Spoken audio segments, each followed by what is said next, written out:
Hi everyone, welcome to my channel Civil Tips and Tricks for Civil Engineers.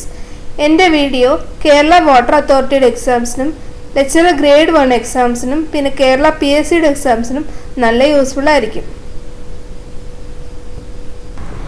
ഇന്ന് discuss ചെയ്യാൻ പോകുന്നത് building മെറ്റീരിയൽസിൽ വരുന്ന ഒരു മെറ്റീരിയലാണ് പെയിന്റ്, വാർണിഷേഴ്സ് ആൻഡ് ഡിസ്റ്റമ്പേഴ്സ്.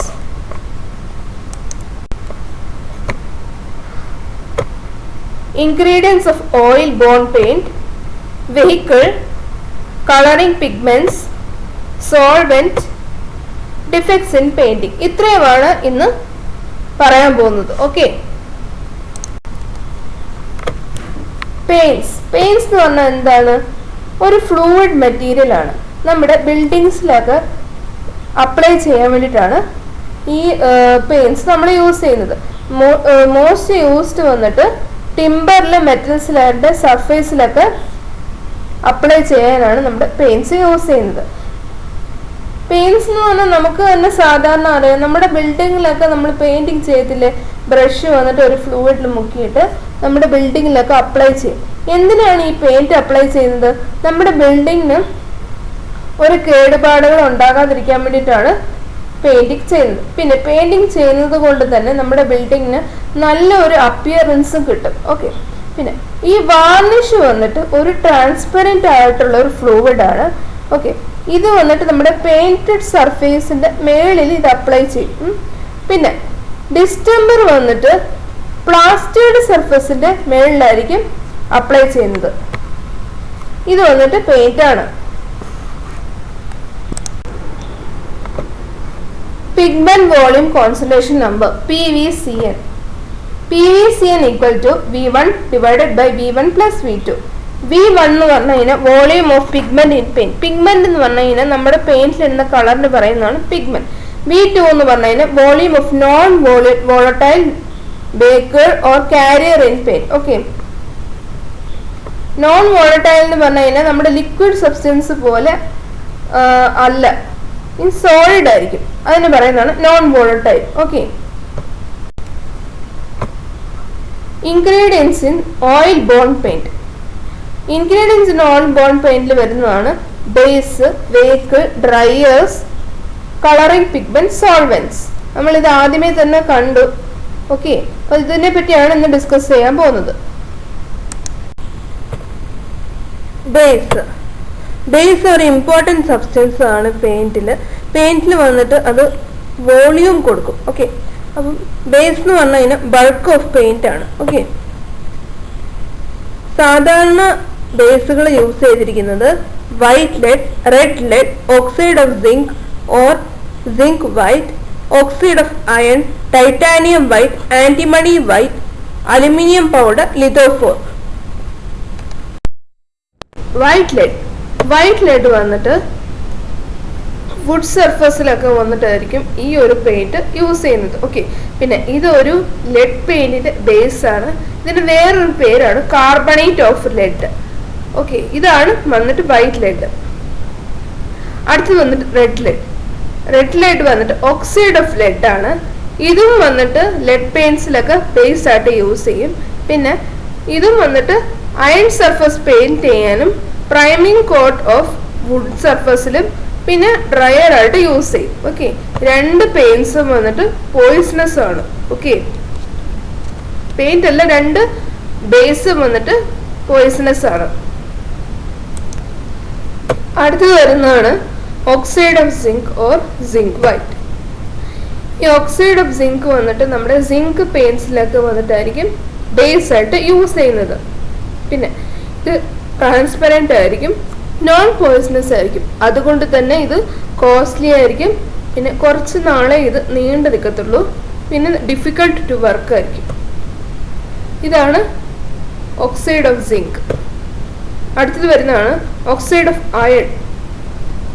നമ്മുടെ അയൺ പെയിന്റ്സിലൊക്കെ യൂസ് ചെയ്യുന്ന ബേസ് ആണ് ഓക്സൈഡ് ഓഫ് അയൺ. ഇത് സാധാരണ അയൺ വർക്കിന്റെ പ്രൈമിംഗ് കോട്ടായിട്ടാണ് യൂസ് ചെയ്യുന്നത്. ഇതാണ് അയൺ ഓക്സൈഡ് അല്ലെങ്കിൽ ഓക്സൈഡ് ഓഫ് അയൺ. അടുത്തത് വരുന്നതാണ് ടൈറ്റാനിയം വൈറ്റ്. ടൈറ്റാനിയം വൈറ്റ് വന്നിട്ട് നോൺ പോയിസണസ് ആണ്.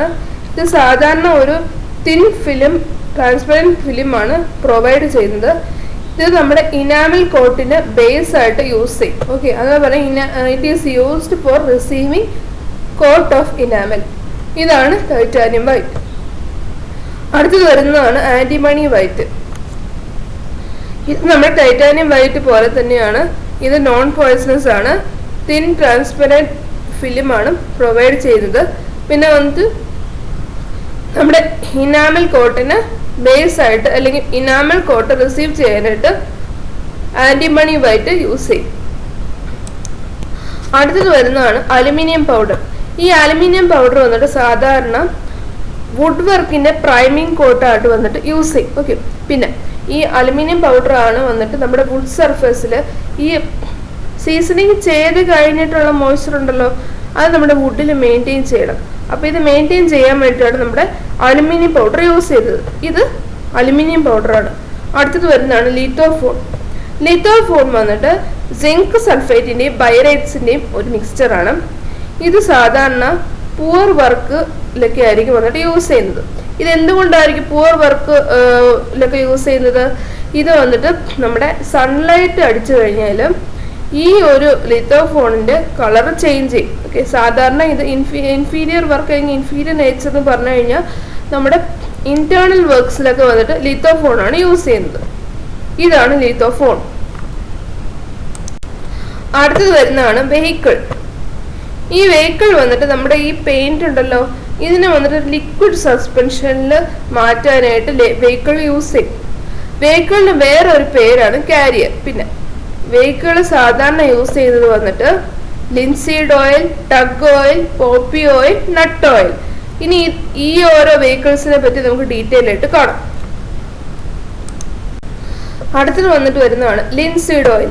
സാധാരണ യൂസ് ചെയ്യുന്ന വെഹിക്കിൾ വന്നിട്ട് ലിൻസീഡ് ഓയിലാണ്. ഓക്കെ, ഈ ലിൻസീഡ് ഓയിൽ നമ്മുടെ ഓയിൽ പെയിന്റ്സിലായിരിക്കും വന്നിട്ട് യൂസ് ചെയ്യുന്നത്. ഇത് സാധാരണ നമ്മുടെ ഫ്ലക്സ് സീഡ്സ് ഉണ്ടല്ലോ, അതിൽ നിന്നായിരിക്കും ഈ ഓയിൽ എക്സ്ട്രാക്ട് ചെയ്യുന്നത്. അടുത്തത് വരുന്നതാണ് ടഗ് ഓയിൽ. ടഗ് ഓയിൽ വന്നിട്ട് ലിൻസീഡ് ഓയിലിനെക്കാളും കുറച്ചുകൂടെ സുപ്പീരിയർ ആയിരിക്കും. അപ്പോൾ ഈ ഒരു ടഗ് ഓയിൽ വന്നിട്ട് സുപ്പീരിയർ ക്വാളിറ്റി പെയിന്റ്സ് പ്രിപ്പയർ ചെയ്യാൻ വേണ്ടിയിട്ടാണ് യൂസ് ചെയ്യുന്നത്. ഇതാണ് ടഗ് ഓയിൽ. അടുത്തത് വരുന്നതാണ് പോപ്പി ഓയിൽ. പോപ്പി ഓയിൽ വന്നിട്ട് പോപ്പി സീഡ്സ് ഇതാണ് പ്രിപ്പയർ ചെയ്യുന്നത്. ഇത് വന്നിട്ട് ഭയങ്കര സ്ലോ ആയിട്ടായിരിക്കും ഡ്രൈ ചെയ്യുന്നത്. അതുകൊണ്ട് തന്നെ ഇതിന്റെ കളർ വന്നിട്ട് ഒരുപാട് നാള് നിലനിൽക്കും. ഓക്കെ, ഈ ഒരു പെയിന്റ് വന്നിട്ട് ഈ ഒരു വെഹിക്കിൾ വന്നിട്ട് ഡെലിക്കേറ്റ് കളറുള്ള പെയിന്റ്സിലൊക്കെയാണ് പോപ്പി ഓയിൽ യൂസ് ചെയ്യുന്നത്. ഇതാണ് പോപ്പി ഓയിൽ. അടുത്ത് വന്നിട്ട് വരുന്നതാണ് നട്ട് ഓയിൽ. നട്ട് ഓയിൽ വന്നിട്ട് ഓർഡിനറി വാൾനട്ടിന് കൂടെയാണ് വന്നിട്ട് ഇത് എക്സ്ട്രാക്ട് ചെയ്യുന്നത്. ഇത് അതുകൊണ്ട് തന്നെ ഇത് ചീപ്പായിരിക്കും. പിന്നെ വന്നിട്ട് നല്ലൊരു ഡ്യൂറബിൾ ഫിനിഷ് വന്നിട്ട് പ്രൊവൈഡ് ചെയ്യത്തില്ല. ഓക്കെ, അതുകൊണ്ടാണ് ഇത് ഓർഡിനറി വർക്ക്സിലൊക്കെ യൂസ് ചെയ്യും.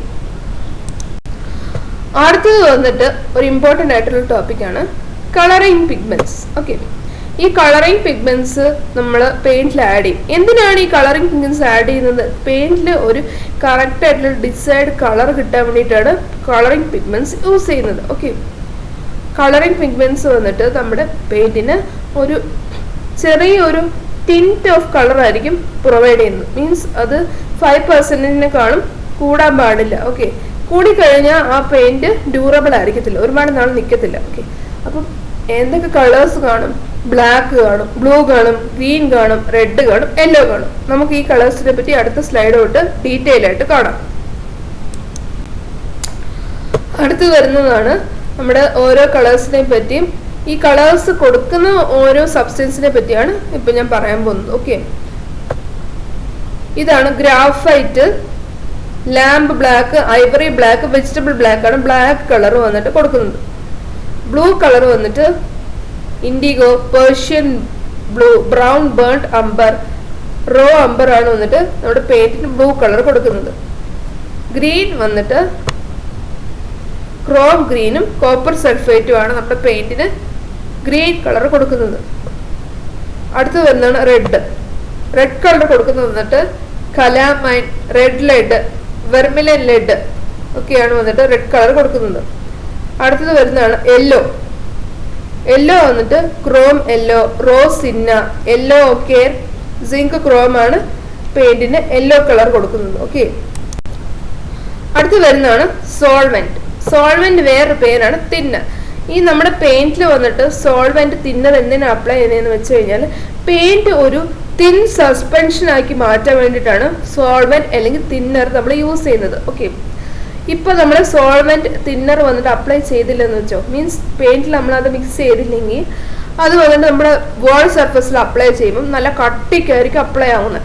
അപ്പൊ ഈ കട്ടിക്ക് അപ്ലൈ ചെയ്ത് കഴിയുമ്പോൾ ഇത് ഡ്രൈ ആയി കഴിയുമ്പോൾ അതൊരു ഡിഫക്റ്റ് ആയി മാറും. ഓക്കെ, അപ്പൊ ഇത് ഡിഫക്റ്റ് ആവാതിരിക്കാൻ വേണ്ടിയിട്ടാണ് നമ്മൾ സോൾവെന്റ് അല്ലെങ്കിൽ തിന്നർ അപ്ലൈ ചെയ്യുന്നത്. ഓക്കെ, പിന്നെ സോൾവെന്റ് തിന്നർ പിന്നെ വെഹിക്കിളും. ഓക്കെ, ഇത് രണ്ടെണ്ണം വന്നിട്ട് നമുക്ക് ഡിഫറൻഷിയേറ്റ് ചെയ്യാനായിട്ട് എക്സാമിന് നമുക്ക് ബുദ്ധിമുട്ടായിരിക്കും. അപ്പൊ പെട്ടെന്ന് നമുക്ക് വെഹിക്കിളും തിന്നറും എങ്ങനെ പെട്ടെന്ന് കണ്ടുപിടിക്കാന്ന് വെച്ച് കഴിഞ്ഞാൽ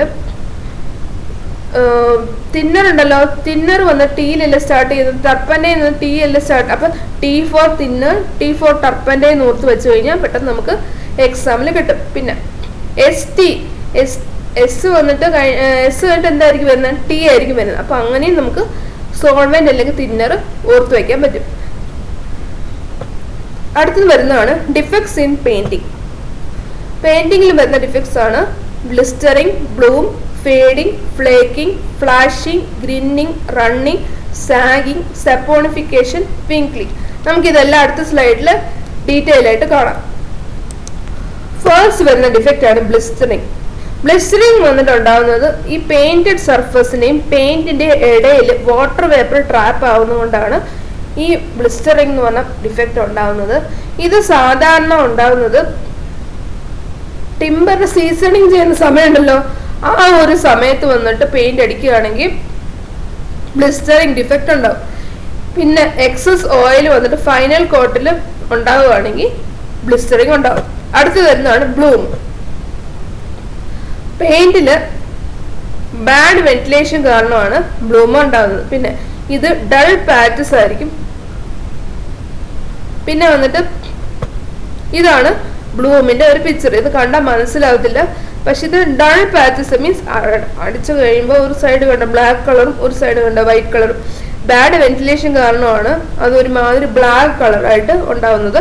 വൈറ്റ് കളർ വന്നിട്ട് നല്ല വെന്റിലേഷൻ ഉള്ള സ്ഥലത്ത് വെച്ചിട്ടായിരിക്കും പെയിന്റ് ചെയ്യുന്നെങ്കിൽ വൈറ്റ് കളറായിട്ടായിരിക്കും ഇരിക്കുന്നത്. ഓക്കെ, അടുത്തത് വരുന്നതാണ് ഫേഡിങ്. ഫേഡിങ് വന്നിട്ട് പിക്ചർ ഇപ്പൊ കാണിച്ചിട്ട് അപ്പം മനസ്സിലാവത്തുള്ളൂ. ഓക്കെ, ഈ ഫേഡിങ് സമയത്ത് നമ്മുടെ ഈ സൺലൈറ്റിന്റെ പ്രകാശം കാരണം ഈ പിഗ്മെന്റ്സ് വന്നിട്ട് ഫേഡ് ആയി പോകും. അതിന് പറയുന്നതാണ് ഫേഡിങ്. ഓക്കെ, അടുത്തത് വരുന്നതാണ് ഫ്ലേക്കിംഗ്. പൂർ അഡ്ഹഷൻ കാരണം ആണ് ഇത് മെയിൻ ആയിട്ട് ഉണ്ടാകുന്നത്. പൂർ അഡ്ഹഷൻ എന്ന് പറഞ്ഞു കഴിഞ്ഞാൽ കറക്റ്റ് ആയിട്ട് പെയിന്റ് വാൾ സർഫസിൽ ഒട്ടിപ്പിടിക്കത്തില്ല, അല്ലെങ്കിൽ ഇത് സാധാരണ ലൂസ് ആയിട്ടായിരിക്കും കാണുന്നത്. ഓക്കെ, അടുത്ത് വരുന്ന ഡിഫക്റ്റ് ആണ് ഗ്രിന്നിങ്. ഗ്രിന്നിങ് വന്നിട്ട് നമ്മുടെ പെയിന്റിന് ഒരു കറക്റ്റ് ആയിട്ടുള്ള ഒപ്പേസിറ്റി കൊടുക്കാനായിട്ട് പറ്റത്തില്ല. ഓക്കെ, അപ്പോൾ ബാക്ക്ഗ്രൗണ്ട് വന്നിട്ട് നല്ല ക്ലിയർ ആയിട്ട് കാണാൻ പറ്റും. ഈ കൊടുത്തിരിക്കുന്ന പിക്ചറിൽ വന്നിട്ട് ഒരു സിമെന്റ് പെയിന്റ് ആണ് അപ്ലൈ ചെയ്തിരിക്കുന്നത്. ഓക്കെ, ഈ അപ്ലൈ ചെയ്ത് കഴിയുമ്പോൾ നന്നായിട്ട് അത് ബ്രിക്സിന്റെ ലെയേഴ്സ് ഒക്കെ കാണാൻ പറ്റുന്നുണ്ടല്ലോ. ഇതിന് കാരണം ഗ്രിന്നിങ് ആണ്. ഓക്കെ, സഫീഷ്യന്റ് ഒപ്പേസിറ്റി പ്രൊവൈഡ് ചെയ്യാത്തത് കൊണ്ടാണ് ഇങ്ങനൊരു ഡിഫക്റ്റ് ഉണ്ടാവുന്നത്. അടുത്തത് റണ്ണിങ്. റണ്ണിങ് എന്ന് പറഞ്ഞു കഴിഞ്ഞാൽ പിക്ചർ കാണിച്ചു തരാം. ഈ പിക്ചർ കാണുമ്പോൾ ശരിക്കും മനസ്സിലാവത്തില്ല. അപ്പം ഞാൻ കുറച്ച് ഡീറ്റെയിൽ ആയിട്ട് പറയാം. എങ്ങനെയാണെന്ന് വെച്ച് കഴിഞ്ഞാൽ ഈ പെയിന്റഡ് സർഫേസ് നല്ല സ്മൂത്ത് ആണെങ്കിൽ ഈ പെയിന്റഡ് സർഫേസിൽ നിന്ന് പെയിന്റ് ഒഴുകി താഴോട്ട് പോകും. ഓക്കെ, അതിന് പറയുന്നതാണ് റണ്ണിങ്. ഓക്കെ, കുറച്ച് ഭാഗത്ത് വന്നിട്ട് അൺകവേർഡ് ആയിട്ട് പെയിന്റ് അൺകവേർഡ് ആയിട്ട് ഇരിക്കും. ഓക്കെ, അടുത്ത് വരുന്ന ഡിഫക്റ്റ് ആണ് സാഗിങ്. ഈ സാഗിങ് എങ്ങനെ ഉണ്ടാവുന്ന വെച്ച് കഴിഞ്ഞാൽ ഒരുപാട് തിക്കായിട്ട് പെയിന്റ് ചെയ്യുമ്പോഴാണ് സാഗിങ് ഡിഫക്റ്റ് ഉണ്ടാവുന്നത്. പിക്ചർ കാണുമ്പോൾ നമുക്ക് റണ്ണിങ് ആണെന്ന് തോന്നും, പക്ഷെ റണ്ണിങ് അല്ല. റണ്ണിങ് എന്ന് പറഞ്ഞു കഴിഞ്ഞാൽ നമ്മൾ പെയിന്റ് ചെയ്ത് കഴിയുമ്പോൾ എല്ലാ പെയിന്റും വന്നിട്ട് താഴോട്ട് അങ്ങ് പോകും. ഓക്കെ, ഗ്രാവിറ്റി കാരണം താഴോട്ട് അങ്ങ് പോകും, സ്മൂത്ത് സർഫസ് ആയതുകൊണ്ട് തന്നെ. ഓക്കെ, പക്ഷെ ഇത് താഴോട്ട് പോകത്തില്ല, ഇത് അങ്ങനെ തന്നെ തങ്ങി ഡ്രൈ ആയി നിൽക്കും. ഓക്കെ, അതിന് പറയുന്ന പ്രോസസ്സാണ് സാഗിങ്. പിന്നെ സപ്പോർട്ടിഫിക്കേഷൻ എന്ന് പറഞ്ഞു കഴിഞ്ഞാല് നമ്മുടെ പെയിന്റഡ് സർഫസിൽ ഒരു സോപ്പ് പാച്ചസ് ഉണ്ടാവും. ഓക്കെ, അതിന് പറയുന്നതാണ് സപ്പോർട്ടിഫിക്കേഷൻ. ഈ ഒരു ഡിഫക്റ്റ് ഉണ്ടാകുന്നതിന് കാരണം എന്താണെന്ന് വെച്ച് കഴിഞ്ഞാൽ ആൽക്കലീസിന് കെമിക്കൽ ആക്ഷൻ കൊണ്ടാണ് ഇതുണ്ടാകുന്നത്. ഇതാണ് സപ്പോർട്ടിഫിക്കേഷന്റെ പിക്ചർ. അടുത്ത് വരുന്ന ഡിഫക്റ്റ് ആണ് വിങ്ക്ലിംഗ്. ഈ വിങ്ക്ലിംഗ് വന്നിട്ട് നമ്മുടെ ഹോറിസോണ്ടൽ സർഫസിൽ നല്ല തിക്കായിട്ട് പെയിന്റ് ചെയ്യുകയാണെങ്കിൽ വിങ്ക്ലിംഗ് എന്ന് പറഞ്ഞ ഒരു ഡിഫക്റ്റ് ഉണ്ടാവും. ഓക്കെ, പ്രോമിനന്റ് എന്ന് പറഞ്ഞു കഴിഞ്ഞാൽ നല്ല എടുത്ത് കാണിക്കും. ഈ ഇങ്ങനെയാണ് പെയിന്റ് ചെയ്തിരിക്കുന്നത്, എടുത്ത് കാണിക്കും. അടുത്ത് വരുന്നതാണ് ഫ്ലാഷിങ്. ഫ്ലാഷിങ് വന്നിട്ട് ഗ്ലോസി പാച്ചസ് ആയിരിക്കും പെയിന്റ് ചെയ്യുമ്പോൾ ഉണ്ടാകുന്നത്. നല്ലൊരു വർക്കർ ഇല്ലെങ്കിൽ ഈ ഒരു ഫ്ലാഷിംഗ് എന്ന് പറഞ്ഞ ഒരു ഡിഫക്റ്റ് ഉണ്ടാവും. ഓക്കെ, ഗ്ലോസി പാച്ചസ് എന്ന് പറഞ്ഞു കഴിഞ്ഞാൽ തിളങ്ങുന്ന പാച്ചസ്. ഓക്കെ,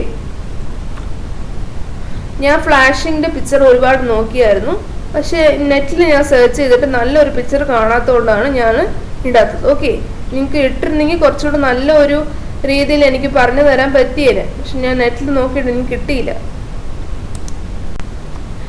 ഓക്കെ, ഇതോടെ ക്ലാസ് കഴിയുകയാണ്. അടുത്ത ക്ലാസ്സിൽ വന്നിട്ട് ബിൽഡിംഗ് മെറ്റീരിയൽസിൽ പെയിന്റ്, വാർണിഷസ്, ഡിസ്റ്റംബേഴ്സിന്റെ കണ്ടിന്യൂഷൻ എടുക്കാം. പിന്നെ വന്നിട്ട് സിറാമിക്സിന്റെ കണ്ടിന്യൂഷൻ കുറച്ചുകൂടെ എടുക്കാനുണ്ട്. അത് സോറി കേട്ടോ, കഴിഞ്ഞ ക്ലാസ്സിൽ ഞാൻ പറഞ്ഞു ഇതോടെ ക്ലാസ് കഴിയുന്നില്ല, കുറച്ചുകൂടെ എടുക്കാനുണ്ട്. ഓക്കെ, സിറാമിക്സിൽ. Thank you and all the best for your exams.